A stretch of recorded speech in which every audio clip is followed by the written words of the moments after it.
I would like to welcome you to the Canada Fetal Alcohol Spectrum Disorder Research Network webinar entitled Emerging Research in Action, CanFASD Trainee Webinar Series 2024. Thank you all for joining us today. My name is Kelly Harding, and I'm the host of today's webinar. I'm the Director of Research Administration and a Research Associate with CanFASD. My background myself is in human development and interdisciplinary health, particularly in rural and northern communities. I've worked in the field of FASD since 2010, and I'm involved in a number of diverse research projects in a number of areas. But more importantly, I also have the honor of joining you today as the host, as the organizer of the CanFASD Trainee Program. I'd first like to begin our meeting today with a land acknowledgement. An important step in reconciliation is the acknowledgement of traditional treaty lands and recognition of the people of the territory. The Canada FASD Research Network recognizes the historical significance and contributions of Indigenous peoples and their cultures, and understands the important role that the Indigenous community plays today and in the future. We acknowledge that we live, work, meet, and play on traditional territories across Canada of many of the First Nations, Métis, and Inuit whose footsteps have marked these lands for centuries. I personally wish to acknowledge that the land on which I gather, work, and play is in Robinson Huron Treaty Territory and the traditional lands of the Atikameksheng Anishinaabe peoples, as well. The city of Greater Sudbury includes the Wanapitei First Nation.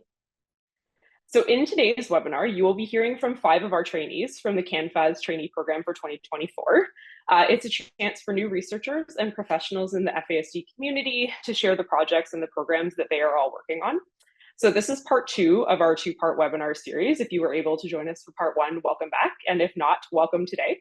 If you missed part 1, you can head to the CanFASD YouTube channel to watch the recording of that complimentary webinar as well.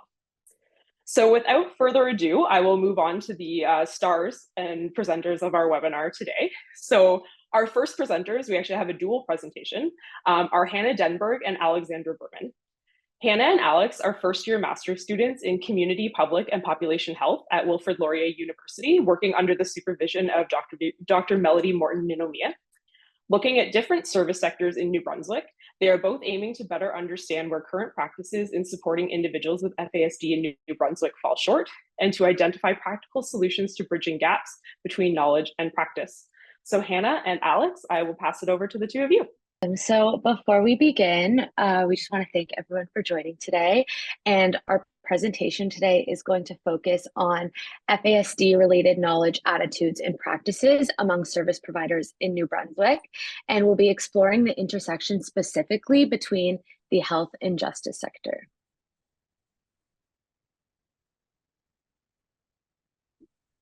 We're going to start with a land acknowledgement. So we'd like to acknowledge the land that we are meeting on is the traditional territory of many nations, including the Mississaugas of the Credit, the Anishinaabe, the Chippewa, the Haudenosaunee, and the Wendat peoples, and is now home to many diverse First Nations, Inuit, and Métis peoples. We also acknowledge that Toronto is covered by Treaty 13 with the Mississaugas of the Credit.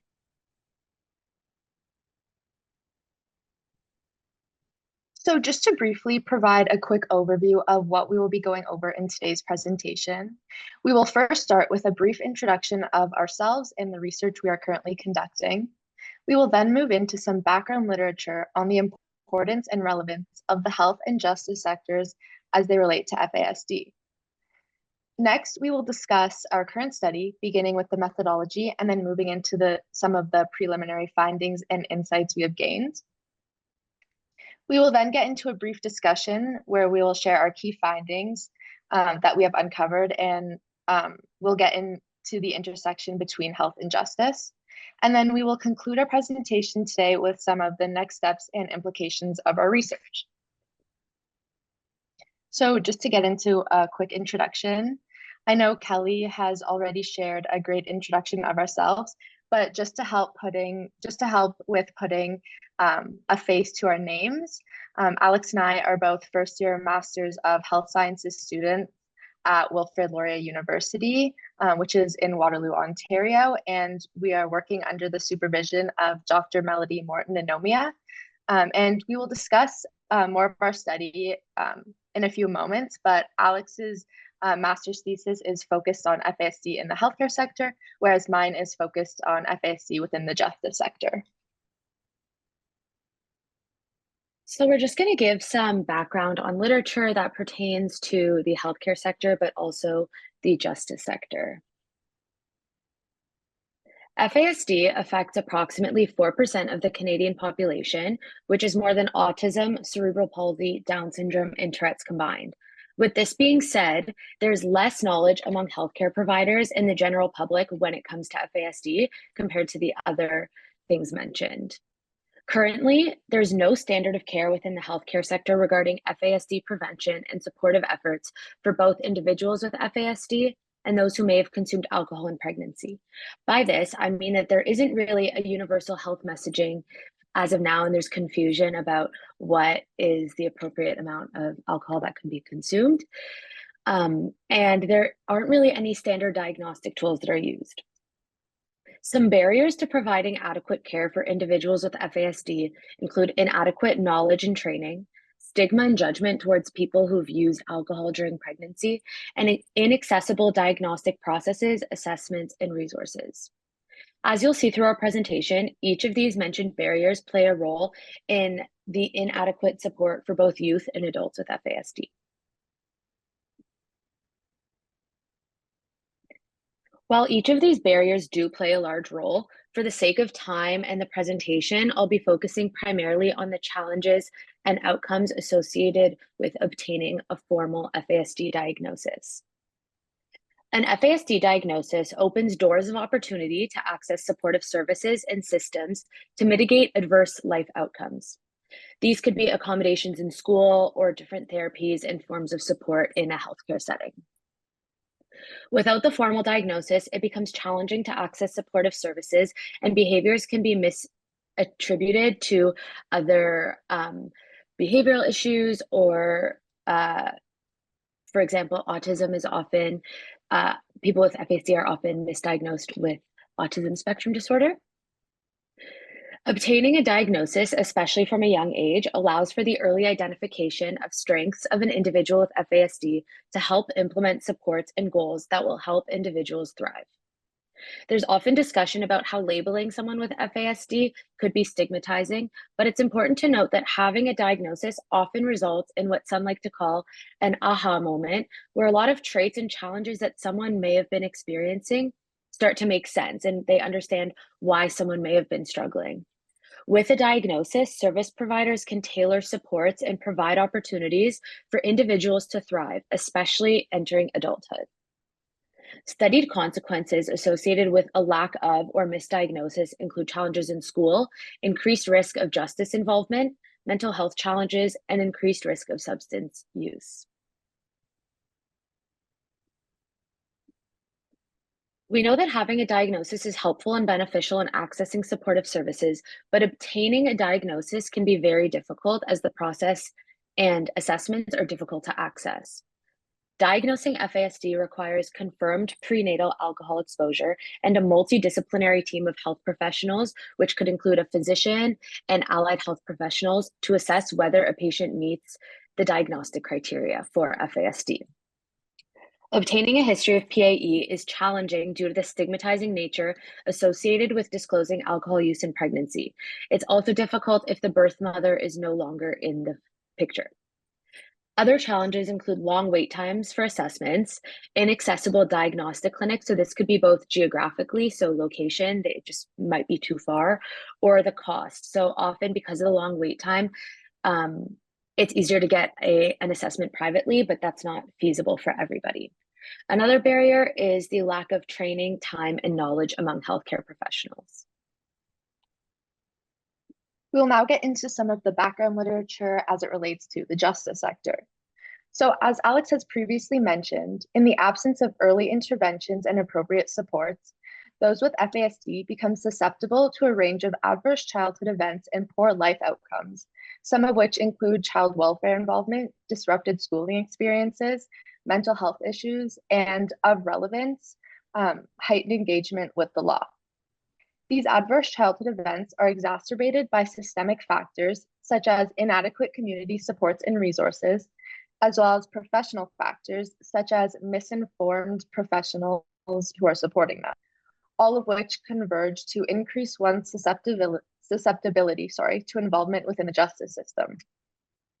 It's important to note that the relationship between FASD is not direct or causal, and this also means that not every individual who has FASD will come into contact with the justice system. To reflect this heightened susceptibility within a Canadian context, we'll first look at the prevalence in adult correctional systems and then in youth correctional systems. So the prevalence of justice-involved individuals with FASD in Canada, based on the most current research, is approximately 10 to 46%, compared to 2 to 5% among the general population. And then looking at the youth correctional system, it has actually been found that youth with FASD are 19 times more likely than youth without FASD to become involved within the justice system. And I know that these are very big ranges. However, given that FASD can be difficult to identify clinically and that it frequently goes undetected in legal contexts, these are likely underestimates, underscoring the importance of equipped and knowledgeable justice professionals within the service sector. So now we're going to go into a little bit about the study that we've been working on. So this presentation that we're doing is just a small part of a larger community partner project that is aiming to see what service providers know, think, and do about FASD. So the project is multi-sectoral and is looking at education, justice, health, and social services and community organizations across New Brunswick. However, for our presentation and for our theses, we'll be focusing only on the health and justice sector. And while working on this larger project, we've been noticing many interwoven connections between the healthcare and justice sectors specifically that we're excited to share today. So just to quickly reiterate, the overarching research question that we are aiming to answer is, what do healthcare workers, justice professionals, educators, social service workers, as well as community organizations across New Brunswick know, think, and do about FASD? And for the purpose of today's presentation, we're only going to be focusing on 2 out of these 5 sectors, being the healthcare sector and the justice sector. In answering this research question, we hope to inform both policy and practice, specifically by contributing to strategic and targeted knowledge sharing across the different service sectors within New Brunswick.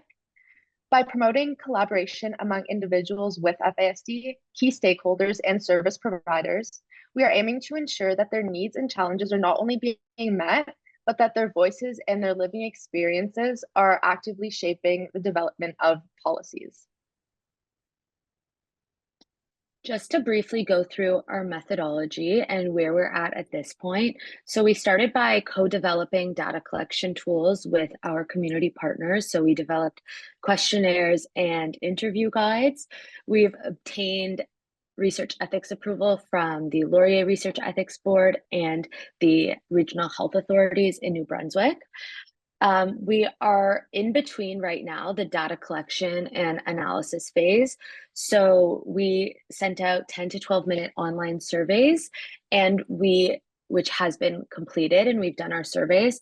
And currently we're in the process of doing 30 to 45-minute interviews with service providers from all different sectors. We're also now in the process of beginning to analyze our data. So the survey data will be analyzed quantitatively using SPSS softwares, while interview data is being analyzed qualitatively using NVivo software. And we'll get into the next stage a little bit later in the presentation.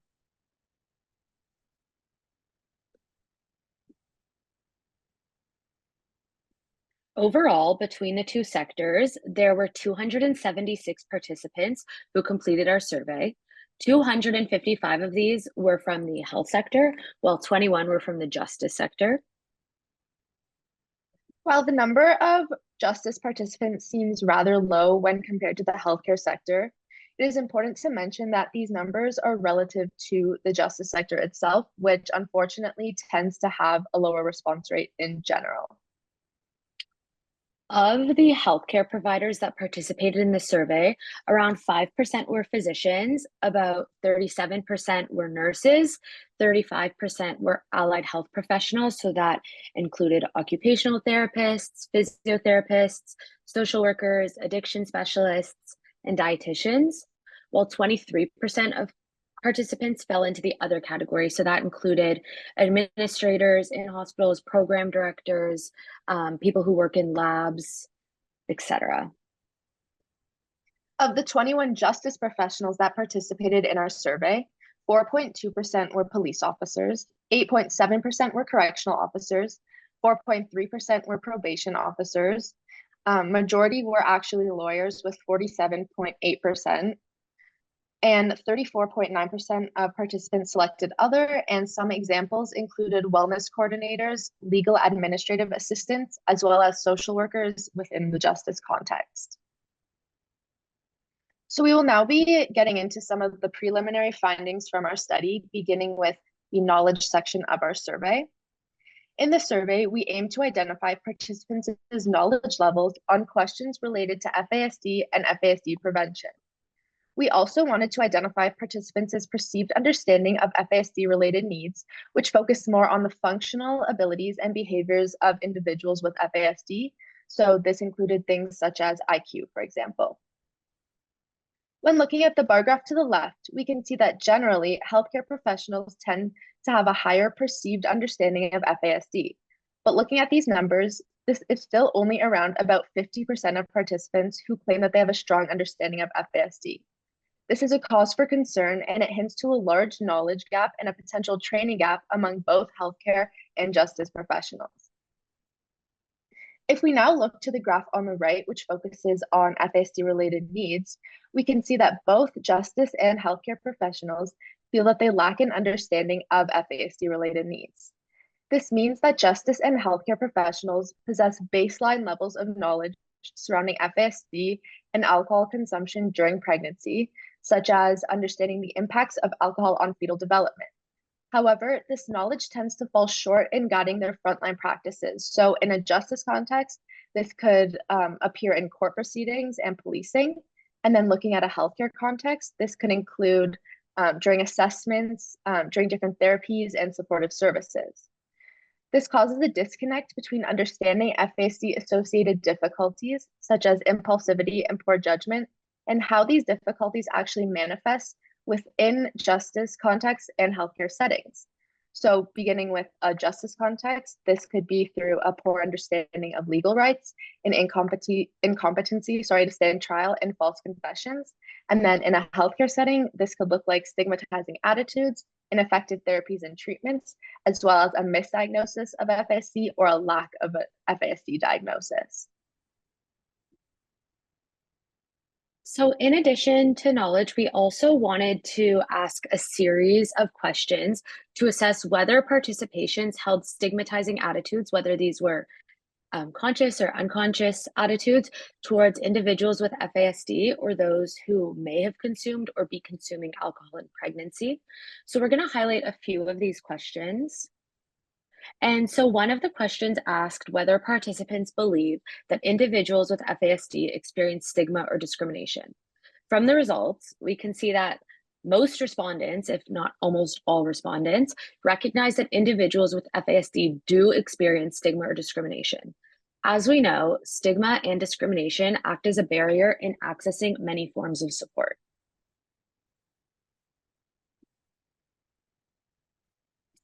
Another question we asked was whether participants believe that healthcare providers should routinely be screening pregnant people for alcohol use in an effort to identify babies who may be at risk of having FASD. Similar to the last question, almost all participants agreed that babies should be screened. This indicates that professionals recognize that early identification of individuals who with PAE holds importance, so prenatal alcohol exposure. The third question in relation to participants' attitudes that we're going to highlight is whether participants believe that a formal FASD diagnosis is beneficial. Once again, almost all participants agree that this diagnosis holds importance.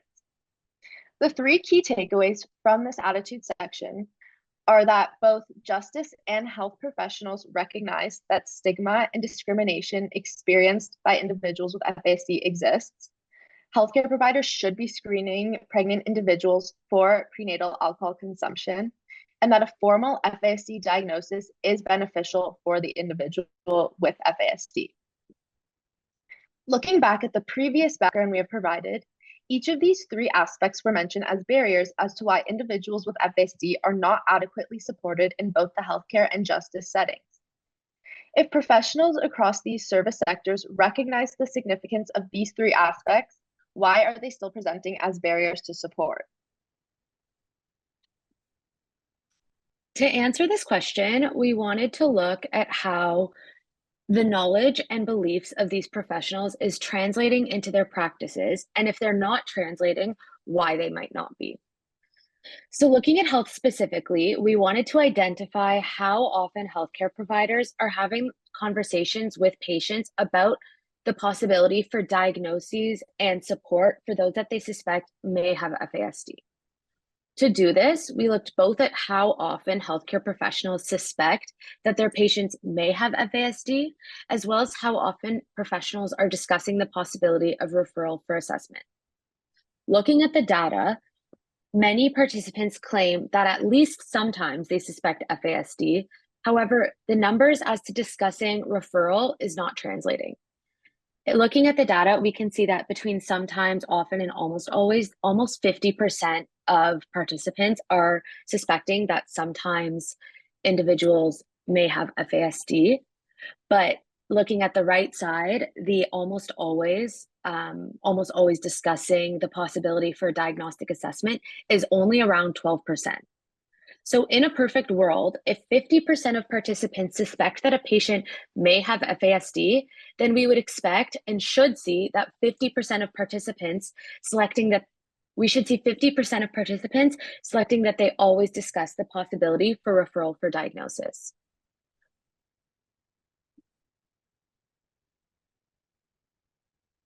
Similar to what we did for the healthcare sector, we wanted to identify the levels of advocacy made on behalf of justice professionals when working with justice-involved individuals with FASD. To do so, we looked at the number of individuals with FASD respondents have worked with and compared this number to the levels of public and private advocacy. Although most justice professionals have reported working with between 1 and 20 individuals with FASD, as we can see from the graph on the left, when we look at the graph on the right, the levels of advocacy made by these professionals were considerably low, as they ranged from around 14% to only 38%.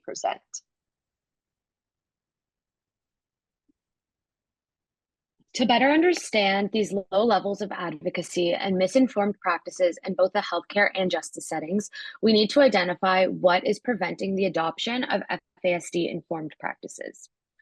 We identified this by asking participants to select the most prominent barriers to the adoption of informed practices. Looking at the pie chart, we can see that a lack of funding and resources, as well as a lack of staff knowledge and training, were among the two most prominent barriers. So up to here, we have identified what the problem is and how it manifests in both the healthcare and justice contexts. But simply identifying the problem is just not enough. We now need to identify practical solutions to bridge this gap between knowledge and practices so that informed and tailored supports are able to be implemented. To do so, we asked participants whether they have received any method of formal FASD-related training. And as we can see in both sectors, there were very few participants who have completed formal FASD-related training or education. The primary reasons that participants identified as to why they haven't received training was because they either didn't know that it existed or it wasn't offered to them. This indicates that the current effort to provide training to staff or the availability of training to promote best practices isn't really translating or being passed on to service providers. So now that we have gone over some of the preliminary findings that we have gathered from our study, we are going to now move into some key takeaways and explore the intersections between health and justice a little bit further. Overall, across these different service sectors, We have found a large gap in knowledge pertaining to how to best support individuals with FASD. As we know, an early diagnosis often results in optimal outcomes. By training healthcare providers and allowing for more resources to help individuals be identified and screened for FASD, appropriate supports can be provided earlier to help avoid adverse outcomes in the future. Not to mention, with a diagnosis and adequate training in justice settings, staff can be properly trained as to how to best support and work with both youth and adults who have FASD to ensure that their needs are being met. A one-size-fits-all approach is not feasible in either the justice or healthcare contexts. With appropriate diagnoses, justice and health professionals can tailor their responses and treatment plans for individuals who are in their care. Throughout the interviews that we've conducted to date, both justice and health professionals have emphasized the challenges associated with communicating across sectors, revealing interesting dynamics between the two sectors.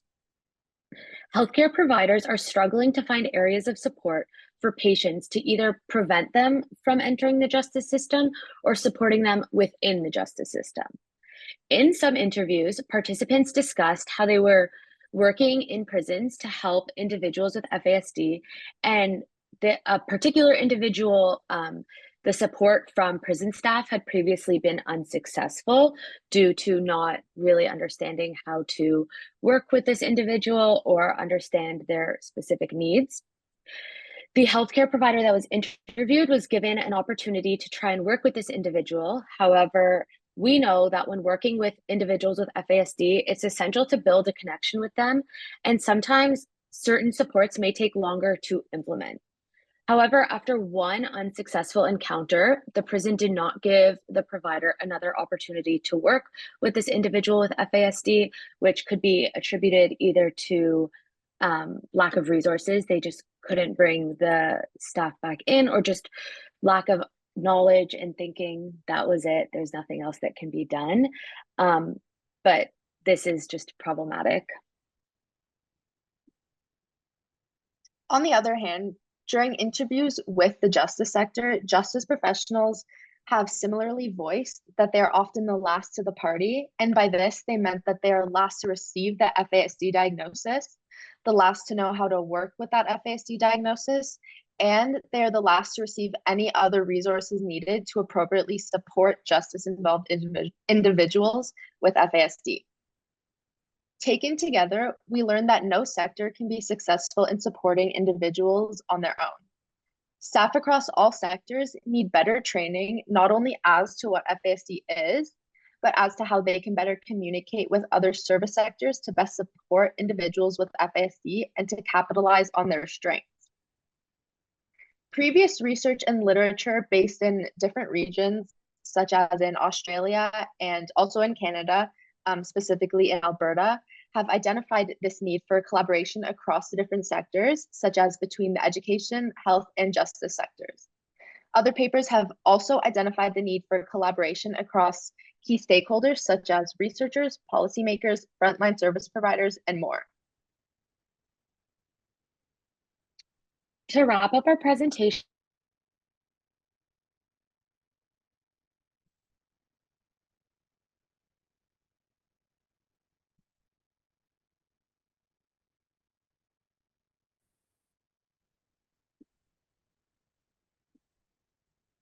so currently we are in the process of analyzing all of our data, and our next steps will to begin knowledge mobilization that will include presentations, papers, and sharing findings with key stakeholders.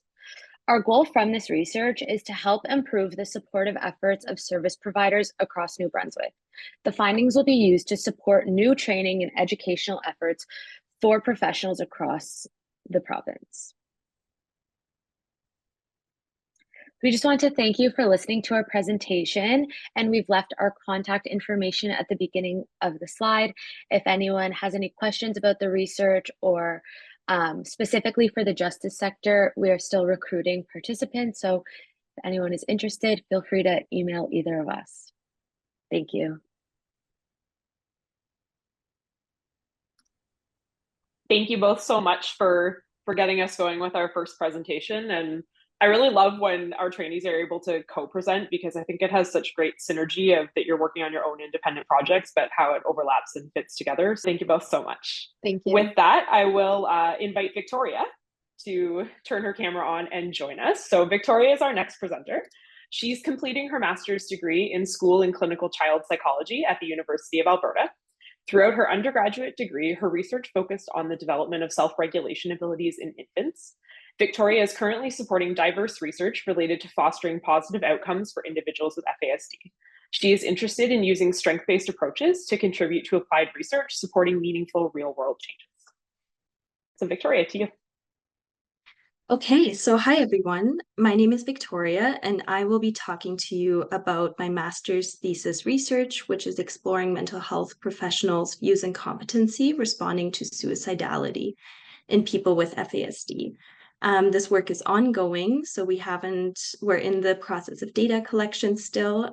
So today I'll be talking a little bit more about the background, as well as some very preliminary results, with the caveat that this is still a work in progress.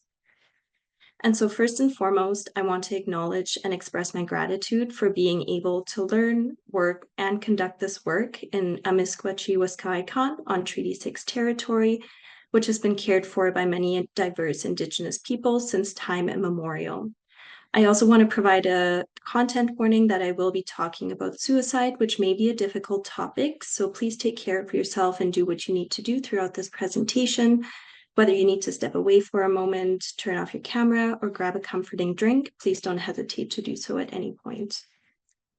So to get us started with a little bit of the background within which my research is situated, as we all know, people with FASD have many unique strengths. However, many also face a range of biopsychosocial challenges. This includes a high rate of adversity, such as caregiver disruption, living instability, and experiences and exposure to mental health and substance use challenges. And so while we'll be talking a little bit more about some of the challenges in this presentation, I do want to emphasize that we took a strength-based approach to this work, and that no work can be done on a topic like this without also incorporating and acknowledging the many strengths that people with FASD have. And so in addition to some of the high rates of adversity that we see, past research has also highlighted that many individuals with FASD experience elevated rates of mental health challenges, including high rates of internalizing disorders such as depression and anxiety when compared to the general population. And so given that experiences of suicidality can commonly occur among individuals who are experiencing mental health challenges or who have experienced significant adversity, it is important to explore what experiences of suicidality look like for individuals with FASD. And so a brief kind of comment on phrasing. Suicidality is kind of an umbrella term that refers to suicidal ideation or thoughts, suicidal behaviors, suicide attempts, as well as death resulting from suicide. So for the rest of this presentation, I'll be referring to suicidality, which kind of encompasses all of those phenomenon. And so there really has not been a lot of research on suicidality among people with FASD. This continues to be an emerging field where lots of research still needs to be done. From the research that has been done, we do know a few things so far. So far, the research has shown that individuals with FASD experience higher prevalence rates of suicidality, and that they may begin to experience suicidality at younger ages when compared to the general population. So one study, a statistic that they found was that individuals with FASD experience suicidality at prevalence rates at about 26%, which is higher compared to the 3 to 12% that's observed in the general population. And so just like anybody else, individuals with FASD experience different risk levels for suicide. So for example, adolescents and young adults, especially males, may experience higher rates of suicidality. And there has been some research also indicating that individuals living in group homes, for example, may be at higher risk for suicide. So there's different vulnerabilities and protective factors that play into a complex phenomenon like suicidality for everyone, including individuals with FASD. Despite these elevated prevalence rates, there have been no FASD-informed or FASD-specific suicide assessment or intervention practices and measures that have been developed so far, which is problematic. And so given the elevated rates of suicidality among individuals with FASD, it is likely that mental health professionals will support individuals with FASD who are experiencing suicidality in some sort of setting. And so this is where my research project comes in, as I'm interested in exploring whether mental health professionals feel prepared to effectively support people with FASD who are experiencing suicidality. And so while there hasn't been a lot of research exploring suicidality in the context of FASD, there has been quite a bit of research looking at competence as it relates to suicidality. And so competence generally refers to the ability to do something successfully or efficiently. And so for mental health providers, it is important to be competent in order to provide adequate and appropriate care to their clients. We do know from past research that providers who perceive themselves to be more competent are more willing to assess and treat individuals experiencing suicidality, while conversely, those providers who don't perceive themselves to be competent are more likely to refer their clients to other professionals or services. So this becomes problematic when clients are continuously referred from provider to provider or service to service without receiving much needed care. There's also been a little bit of research exploring the different factors that influence competence among mental health professionals when it comes to supporting clients experiencing suicidality, as competence is not a static construct, but it can be influenced and changed. So for example, past research has shown that providers who have more positive attitudes and greater knowledge about suicide feel more competent to support individuals who are experiencing suicidality. Also specific training on suicide assessment, intervention, and prevention, and previous experiences working with clients experiencing suicidality boost levels of competence among providers. So taking what we know about competence and suicidality in the literature, I wanted to expand on this research by exploring whether providers feel competent to support clients with FASD who are experiencing suicidality specifically. And so my goal is to hear from a range of different mental health professionals across Canada who are working with individuals with FASD, including psychologists, social workers, counselors, psychiatrists, nurses, and so on.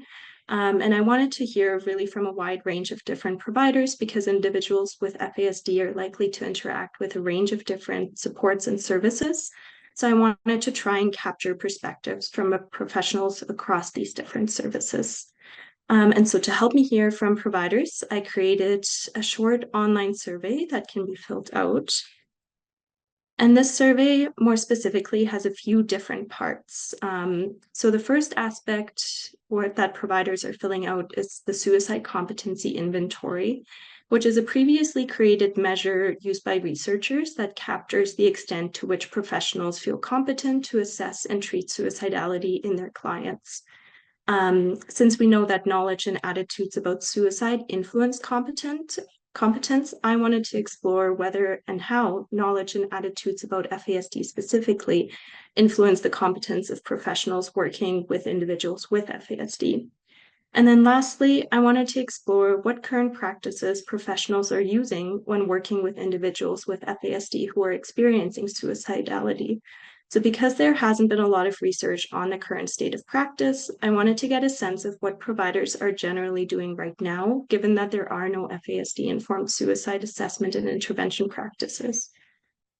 So ultimately, I'm hoping to answer these different research questions through my research, which as previously mentioned, is establishing how competent mental health professionals perceive themselves to be when working with clients with FASD who are experiencing suicidality, to what potential extent their knowledge and attitudes about FASD influence their perceived competence, and then just broadly what current practices they are currently employing.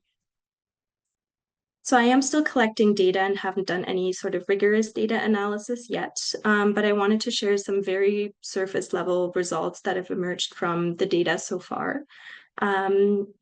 So on this slide, you can see that most professionals in the sample report that they have not received any formal suicide-specific training through either formal coursework or supervision within their programs. So we had psychologists, social workers, counselors, nurses answer our survey so far. And within all those professions, it seems that most professionals are receiving their suicide assessment and intervention training through workshops rather than formal coursework or supervision.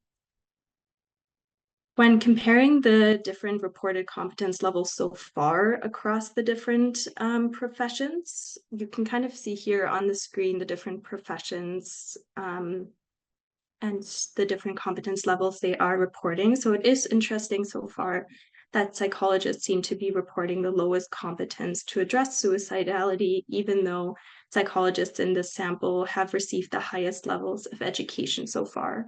And so we really can't do too much interpretation yet because we haven't done a whole lot of data analysis, but these are just some interesting, very preliminary findings. And so in terms of next steps for this study and beyond, I'm planning to finalize my data collection and actually do some more rigorous data analysis, which will help to establish the current self-perceived competence levels among providers and to also hopefully help explore some ideas of how competence levels could potentially be boosted. So by boosting professional competence levels, providers working with individuals with FASD can hopefully improve their current practices, which will ultimately hopefully work towards improving outcomes for individuals with FASD who are seeking out services. And so I want to say thank you to my supervisor, Dr. Jacqueline Pye, as well as Dr. Catherine Flanagan and my wonderful lab, who have been invaluable in their feedback, insight, and kind of expertise as this project has unfolded. And I know we're doing a Q&A at the end, but if you have any questions, I'm always happy to reach out over email. So I've put my email there as well. And I think that is all for me. Thank you. Thank you so much, Viktoria. I really liked how your presentation also followed Hannah's and Alex. I think there's good synergy and kind of overlap there of the importance of knowledge, attitudes, and practices across multiple professions and in multiple areas respective to FASD. So some really interesting and also perhaps concerning preliminary findings that I hope we can unpack and discuss a bit more. And I will also put a plug here for all three of our presenters so far, as they are all still collecting data. So if you are in attendance and you meet the criteria for this study and are interested in participating, then I encourage you to reach out to our presenters today. I believe all of their recruitment materials and information is also on the CanFASD website. So if you have anyone in mind that you want to share it with, or think might be interested in participating, I will also say, please share it with them and help out our students here. So thank you so much, Viktoria. I'd now like to invite our third presenter, Taylor Grew, to join us. So born and raised in Sudbury, Ontario, Taylor brings a passion for neuroscience to her role as a graduate student in Dr. Catherine LaBelle's Developmental Neuroimaging Lab at the University of Calgary. Currently pursuing her master's degree in neuroscience, Taylor's research is focused on structural brain development in children who have been exposed to alcohol prenatally, as well as those who have encountered adverse experiences in early childhood. Taylor hopes that her research will reveal new ways to support and care for these vulnerable children, shaping future strategies for their well-being. So Taylor, I'll turn it to you. All right. So as Kelly mentioned, I'm going to be talking a little bit about one of my projects that I'm working on, which is exploring the impact of threat and deprivation on the brains of kids with prenatal alcohol exposure. And so today we're just going to talk a little bit about the introduction, although a lot has already been covered by my fellow presenters, but that's okay.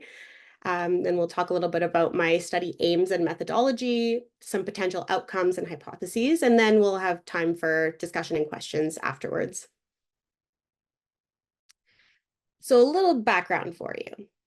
The earliest moments of life are critical. They lay the foundation for future health, development, and well-being. Yet for some children, these early moments are marked by significant challenges. Prenatal alcohol exposure, or PAE, is a major concern that affects many families worldwide. PAE occurs when a mother drinks alcohol during pregnancy, leading to developmental issues known as fetal alcohol spectrum disorders, or FASD. These disorders can cause significant problems in brain development, resulting in long-term effects on a child's life.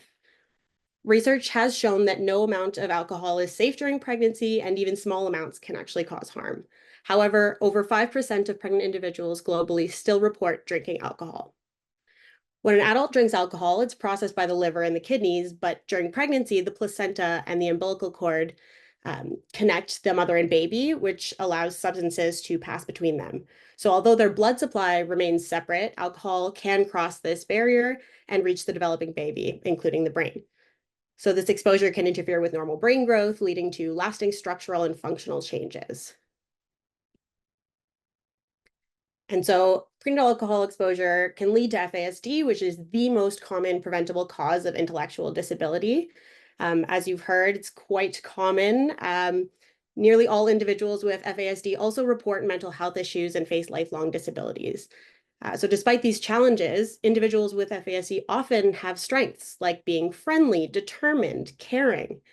With early intervention and ongoing support, they can achieve positive outcomes. As well, the societal and economic cost of FASD in Canada is quite significant, estimated at $1.8 billion annually. So a better understanding of FASD and PAE can reduce this burden and improve health plans and policies, ultimately enhancing the quality of life for those affected. So what does the existing literature in prenatal alcohol exposure tell us? So we know that the brain is affected in a couple of different ways. So we know that there's reduced total brain volume, so smaller brains overall. Children with FASD often have that characteristic smaller head. And there's also reduced folding or gyrification of the brain tissue. As well, key areas that are involved in emotional regulation, reward learning can be impacted. For example, the amygdala, which is critical for the fight or flight response and threat detection, can be affected. And the thalamus, which is important for memory formation, relaying sensory information, and regulating wakefulness, is also impacted. As well, the developmental trajectories. So PAE affects not just brain structure, but also its development over time. So differences in size, activation, and connectivity have been observed compared to unexposed individuals. So early size differences can lead to functional differences later in life. So understanding these effects helps us appreciate the complexity and individuality of how PAE impacts brain development.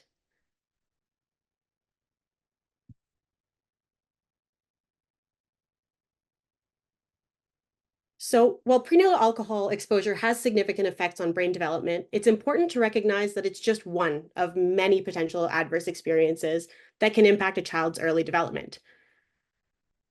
Children with FASD are more likely to experience adverse childhood experiences, or ACEs. Research indicates that over 80% of children with FASD have experienced at least one ACE, and nearly 50% have experienced 4 or more. This really tells us that there's a significant overlap between prenatal alcohol exposure and other adverse experiences, emphasizing the compounded risk factors that these children may face. So let's talk a little bit more about these postnatal experiences and adversities. So what are they? So we know that every child falls down, stubs their toe, gets upset because you opened a granola bar wrong. These are kind of considered more of a minor experience, whereas in this case, adverse experiences are kind of more of a greater magnitude. So we're talking about abuse, malnutrition, and they can actually influence neurodevelopment and have long-lasting results as well. So these changes can be physical changes, difficulties with emotional regulation, and even effects on learning and knowledge acquisition. So childhood adversity influences behavior and emotional neurodevelopment. And so while many individuals experience some level of postnatal adversity, there is a broad relationship between overall amount of adversity and magnitude of these physical and mental changes later on. So this can kind of be broken down a little bit into threat and deprivation. So what are threat and deprivation, and how do they affect brain development and behavior? So we'll talk a little bit about threat first. So threat being the presence of a negative developmental stimuli. So let's say it's violence, emotional abuse. And so the The effects on the brain can be an overactive or sensitive amygdala due to chronic exposure to threat, and impulse control and emotional regulation can be affected. There are also some behavioral outcomes that are associated with threat, such as increased aggression, risk-taking, depression, and substance use. And on the other end, we have deprivation. So that's the absence of positive developmental stimuli. So a lack of cognitive stimulation, lack of maternal nurture, sorry. And so there are some effects on the brain of this deprivation. So reduced hippocampal volumes and cognitive deficits. And some behavioral outcomes that can be associated with this as well are poor attachment, emotional dysregulation, anxiety disorders, low motivation, self-esteem issues. The list kind of goes on. And so overall, we can kind of see that threat activates a stress response, which affects neural circuits related to emotion regulation and cognitive functions, whereas deprivation hinders the formation of critical neural connections impacting cognitive and social skills. So when we're looking at early postnatal adversities, we need to categorize them some way and kind of test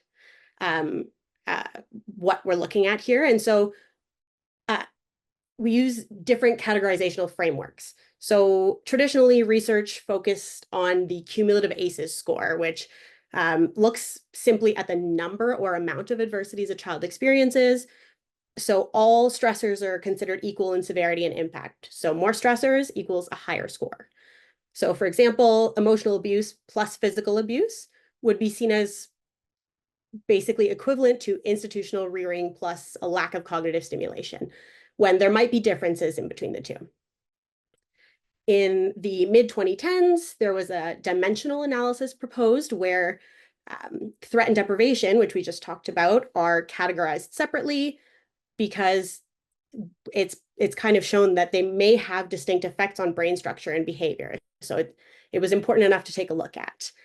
And then more recently, in 2019, the LaBelle Lab developed this hybrid framework. And so this framework incorporates the temporal aspect and also distinguishes between early and late stress. So using the hybrid framework gives us a comprehensive understanding of a child's adverse exposures, type and timing, which allows us to better address their unique needs. So that brings me to my project. So my research focuses on understanding how early adverse experiences impact brain development in children with prenatal alcohol exposure. So specifically, I'm hoping to explore how experiences of threat, like abuse, and deprivation, like neglect, affect regional brain volumes in these children. I also hope to assess how these impacts on regional brain volumes and sizes change over multiple time points. So my research focuses on several key brain regions affected by prenatal alcohol exposure and postnatal experiences. So I'll touch on them a little bit, and they're separated by exposure. So prenatal alcohol exposure, we know it affects executive function, attention, and memory networks. And so some key regions to look at are the prefrontal cortex and hippocampus. Postnatal threat impacts fear and stress response networks, so amygdala and hypothalamus. And postnatal deprivation affects social and emotional processing networks, which are crucial for attachment and social interactions. So some key regions are the prefrontal cortex again, and also the hippocampus. And so there are also some other areas that have been reported to be possibly affected. Not sure. So other important areas of interest are the anterior cingulate cortex, which is involved in attention, decision-making, and emotional regulation, as well as the thalamus, which relays sensory information to the cerebral cortex, and it's important for neurodevelopment. So by examining these regions, I'm hoping to understand the complex and interconnected effects of early experiences on brain development. So how am I going to do this? In order to investigate these effects, I'm analyzing data from two different subsets. So the Cumulative Risk Diagnostic Clinic study and the PEACH study, or the Prenatal Exposure and Child Brain and Mental Health study. Bit of a mouthful. So these studies collected a wide variety of data, including health and demographic information, MRI scans of infant brain structure, and assessments of childhood mental health and cognitive ability. Using the postnatal experiences measured by the risk characterization framework, so that most recent one proposed by LaBelle Lab. So that is how we're going to assess postnatal experiences. And then for the brain imaging side of things, we're using MRI, so T1 weighted MRI scans to measure regional brain volumes and sizes. So these methods put together will help us understand how early experiences shape brain development, hopefully. So I'll talk a little bit about some potential outcomes. So my first hypothesis is looking at the impact of threat and deprivation. So we hypothesize that children who experience both prenatal alcohol exposure and postnatal adversities like abuse or neglect will show more pronounced changes in brain structure and function compared to those who only experience one type of adversity. I'm also extremely interested in the differences that might exist between threat and deprivation. And so since each category has different emotional impacts and affects different regions of the brain, I hypothesize that individuals with PAE and threat will see different neurodevelopmental trajectories or growth than those with PAE and deprivation. And so next, for the synergistic effects, if you will, so I believe that the combination of prenatal alcohol exposure with postnatal threat and deprivation will create unique challenges, likely leading to, or possibly leading to, greater difficulties in cognitive and emotional development. So again, by understanding these complex interactions, we can take steps to making a real difference in the lives of children affected by these challenges by giving them the tools and support they need to thrive. So that brings me to, why does this research matter? Why are we doing this? So I believe that this research has the potential to make a real difference in the lives of children and adults affected by prenatal alcohol exposure and early life adversities. So here's how. By separating the effects of life adversities from PAE, we can create personalized interventions that better support each child's unique needs. By identifying impacted brain regions, we aim to understand how specific brain regions are impacted, helping us identify areas that need targeted help. Gaining long-term insight. So studying these impacts over time will help us understand how early challenges affect brain development from childhood through to adolescence. Our findings could lead to better strategies that address both the direct effects of PAE and the added challenges of adversity, providing more comprehensive support. And overall, by improving health and well-being. So ultimately, this research aims to enhance support programs, ensuring that children and adults with these experiences have the best chance for healthy development and successful futures. So we know that early intervention is crucial. By understanding these complex interactions that are going on, we can improve diagnostic processes, health services, and interventions, leading to a brighter future for those affected by FASD. Right, and so there are lots of references for you to look at if you want, and thank you guys so much. Again, if you have any questions, feel free to email me or put them in the chat and we will answer them after. Fantastic. Thank you so much, Taylor. I really appreciate your ability to accessibly translate your presentation for the audience, because I know sometimes, even like for myself, the neuroscience stuff is really complicated and hard. And so I appreciate your ability to manage what I always call the so what question of the impact and the meaning of your work and what that might look like. So thank you so much. Hello everyone, my name is Christine Funk. I am a Master of Arts student at the University of Victoria studying political science, and today I will be presenting for you the topic of my thesis research. So my head is covering the title, I apologize for that, but my presentation is titled Power Dynamics and Dynamic Power, Bridging Advocacy and Self-Determination for People with FASD. So my interest in this research is based in my in-home living experience as the eldest sibling of 3 really awesome young adults with FASD, and also on my former work as an in-home respite support worker to several families of youth with FASD. So I have a close personal relationship with this research that has really impacted my thinking about FASD and my approach to research. And my research examines what I call the politics of FASD, and by that I mean the power relationships and social constructs that shape how we think about, understand, and engage with FASD, and with people with FASD. And right now I'm looking at how these politics play out in the FASD community, which includes the FASD serving community of practice, researchers, advocates, and most importantly, those with in-home and in-body living experience. So I take a strengths-based and disability rights approach, envisioning a community that works cohesively towards improving outcomes for people with FASD in a manner that is led and shaped by people with FASD who are empowered to represent and speak for themselves and who use the expert knowledge of their own living experience to determine problems and the best solutions. With that in mind, the guiding questions of my research are: what does self-representation and self-determination look like for people with FASD? And also, what are the barriers that exist to achieving this goal? So self-determination and self-representation are essential components in the creation of substantive inclusion, social and political participation, and also representation for people with FASD, kind of across all components of society. Making these changes has the power to challenge widely held limiting assumptions about who people with FASD are, what they can do, and also what they offer the world. As an example of this kind of movement in practice, we can take the advancement of people with autism spectrum disorder and the neurodiversity movement.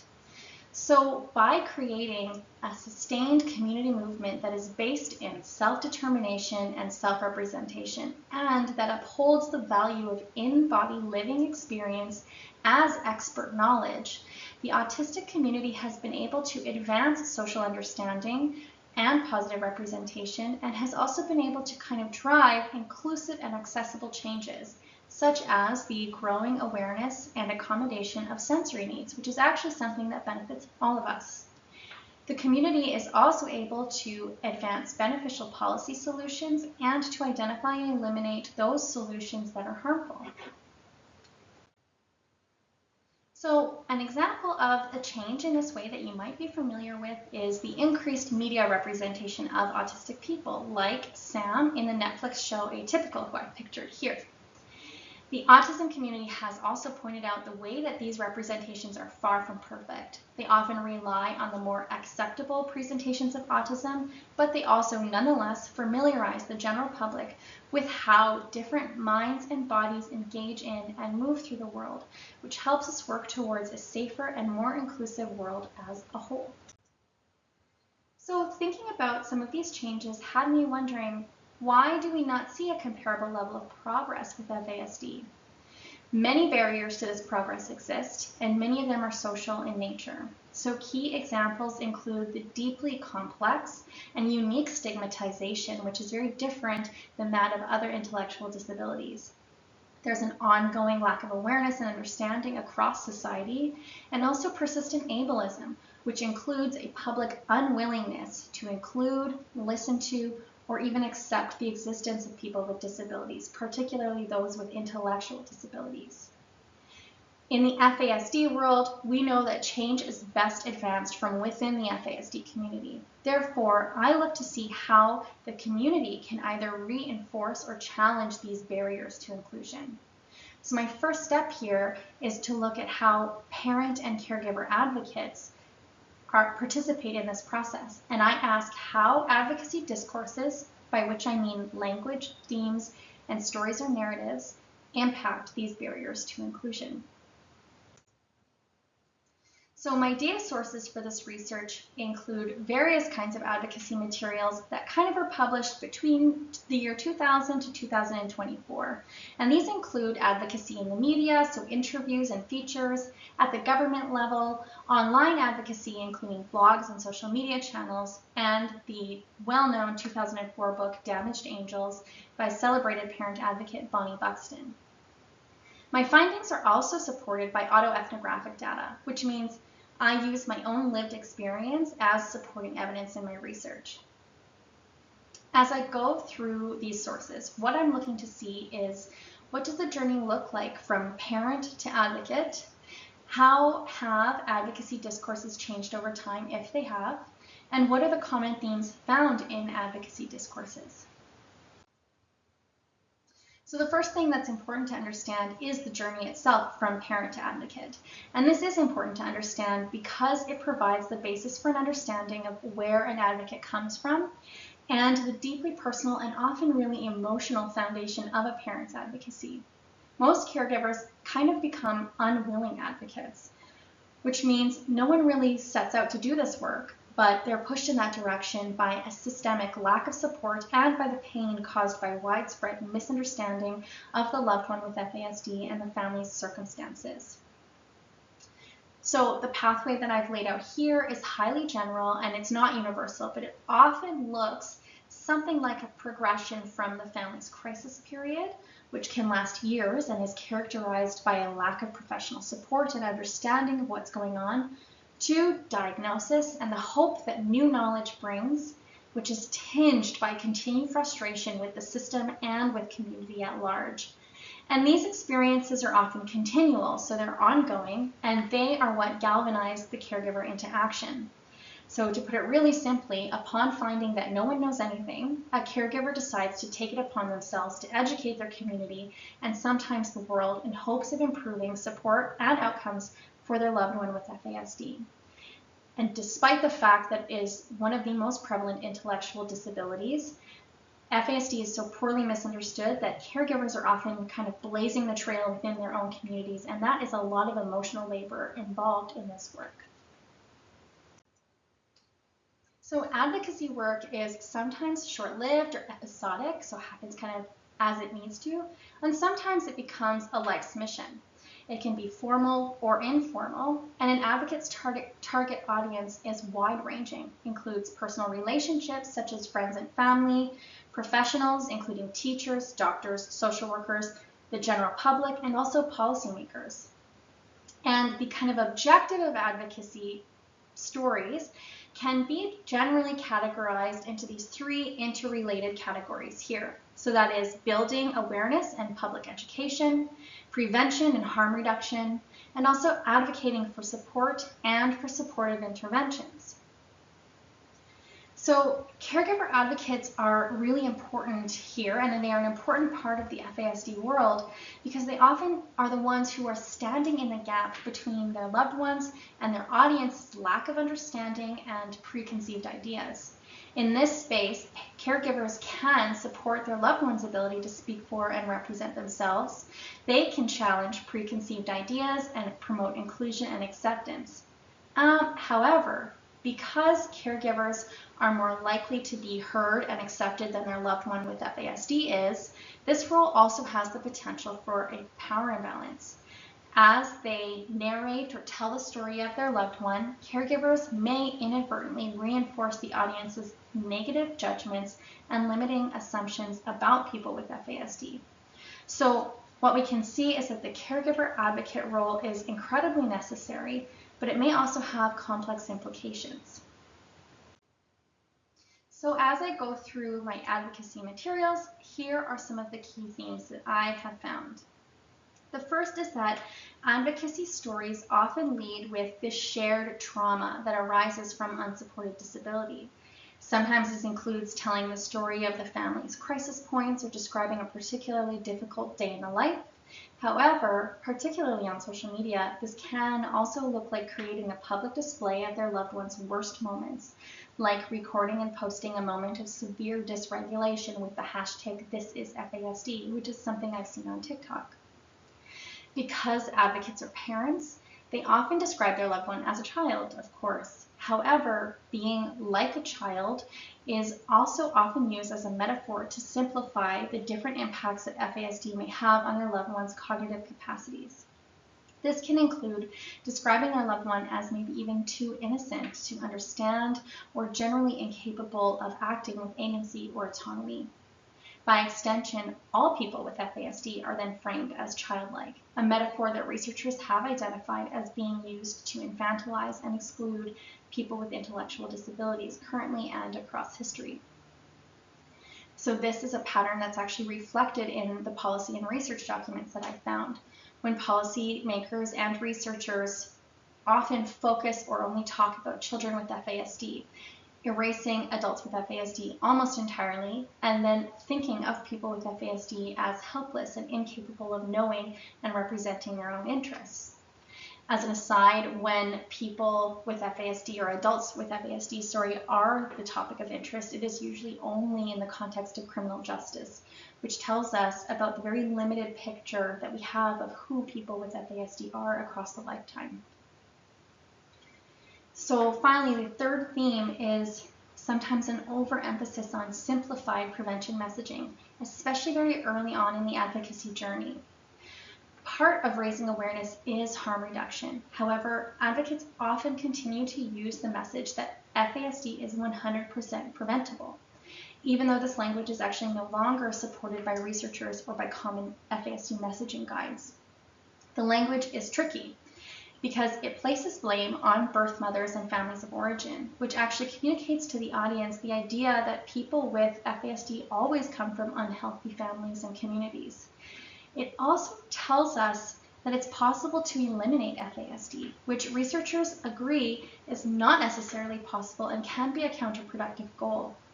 In the context specifically of promoting inclusion and acceptance, telling an outside audience that FASD can and should be eliminated actually encourages ongoing exclusion and unwillingness to better understand people with FASD.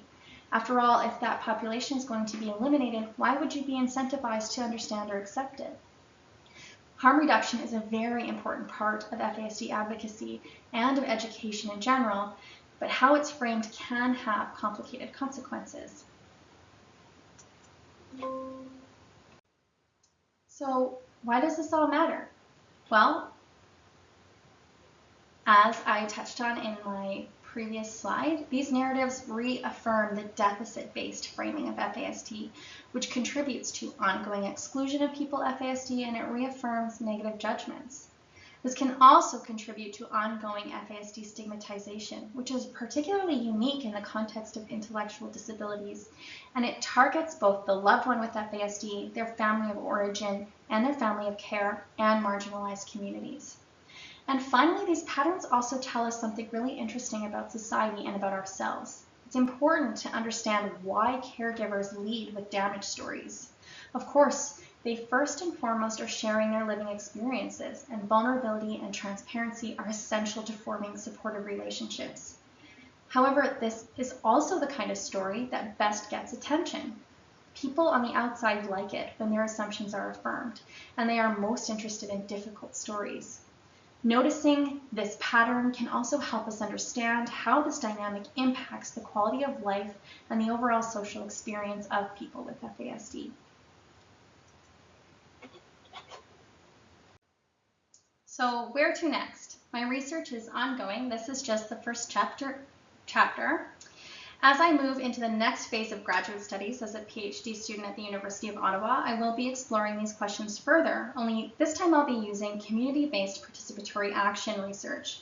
That means working directly with caregivers and people with FASD as research partners in the form of interviews and shared research projects to better understand the advocacy journey, co-develop advocacy strategies, and to aid in the capacity building work that's already being done by groups like CanFASD's Affect team to support the self-representation and self-determination of people with FASD.